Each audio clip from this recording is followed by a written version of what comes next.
I want to talk today a little bit about the difference between postural training and biomechanical corrective work in reference to fitness training. Because the whole world, or at least the part of the world that gives a damn, knows about fitness training. They know bench press and chest press and push up and pull down and rows and face pulls and all of the other exercises that people do in gyms. And the common traits of all those exercises that it's all about the power, it's all about strength, it's all about doing as much as you can or as many as you can, often done very rapidly. Okay? And the essence of postural training is completely and 100% the opposite. They have to be done slowly. They have to be done in a controlled manner. They have much more of a mental, how do I do this right aspect than a blow through it, how many of these can do aspect. And as you are regaining your postural control, what you've got to realize is that you're undoing years and years, often decades of maladaptive training. Once your head has shifted forward of your shoulders and has been there for a period of time, a few years, the muscles in the back of your neck are shortened and tightened and constantly on, holding your neck into that curvature. Once that movement pattern establishes itself over the years, so it begins like this, and then it becomes this, and then it becomes this. When you're in this phase, you haven't used the range of motion beyond here for possibly 20 or 30 years. And you've got to reclaim that space. You've got to take those muscles out of their spastic contraction. You've got to awaken the muscles that do the movement properly. And you're doing this all in the face of the fact that the maladaptive patterns have become the dominant reflex, right? So as you try to do a chin to throat movement, you've got a whole bunch of other maladapted reflexes firing off. For instance, you might be drawing your chin to your throat and your shoulder pops up, or your back arches, or some things like that happen that are distortions or manifestations of a maladaptation. The reason we go so slow and we initiate a movement in 1, 2, 3 counts and then hold it for 1, 2, 3 counts is because when you do a movement quickly and a secondary movement happens, you don't see it. You don't feel it.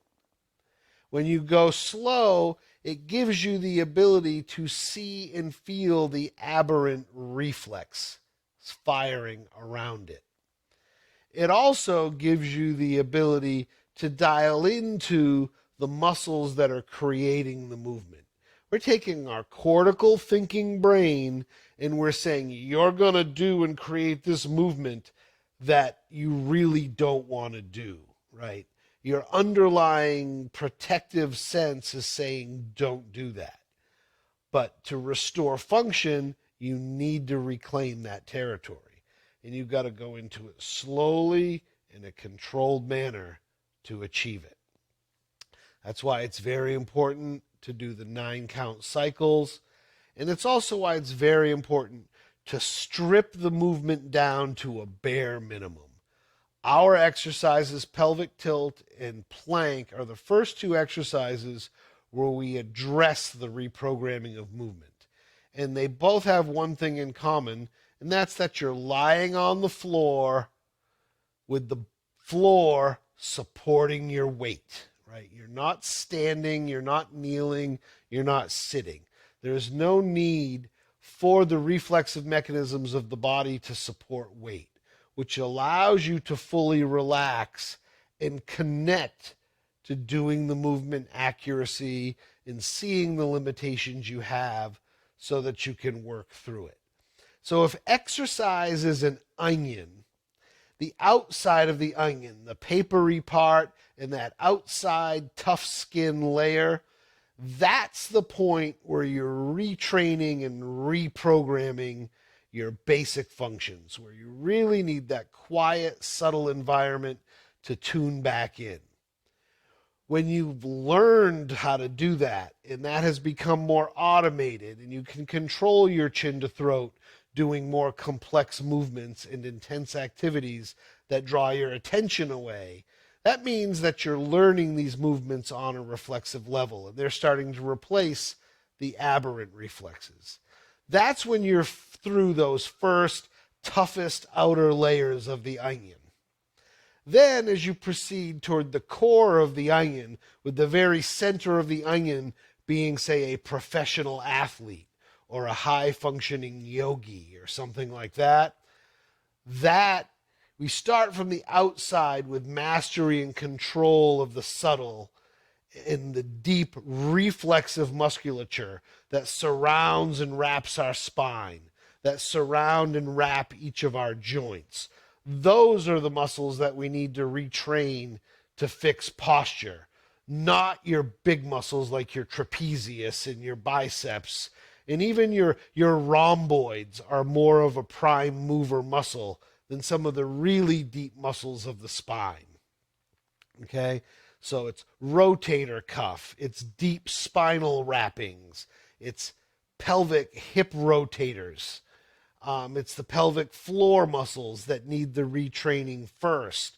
And then with them stable and solid, we return more to exercise, fitness, recreation, and athletics as deeper layers, which we carry our well-tuned posture into and then harden our well-tuned posture to be able to maintain against those higher forces.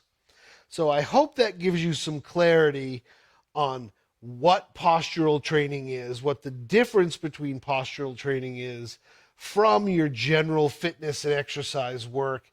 And I hope it helps you to establish a practice. Because just like fitness training, you still need to take that 30 minutes a day, 3 days a week to start making a difference. But I want you to know that you don't have to be doing all of that jock work to make yourself just straighter and taller and feeling better and carrying yourself through life a little more easy. The stuff that you see in gyms, the stuff that you do with fitness trainers, to me, that's second, third level stuff. You got to first gain control of the core and the foundation in a functional manner before moving into that tougher stuff. Again, hope this gives you some understanding of postural training and how to approach it and change your mindset. It's really important why breath is important and connecting to the breath. There's a lot more on that in our material at Dynamic Balance. If you come in and start giving it a try, we're here. We have an open web community where we're readily available for you, either privately or in a group session, whatever works best for you. So that's my spiel on postural training and how it's different from fitness. Thank you. Over and out. Have a great day. If you give it a try, give me a little feedback. You need some help, I'm happy to push you along.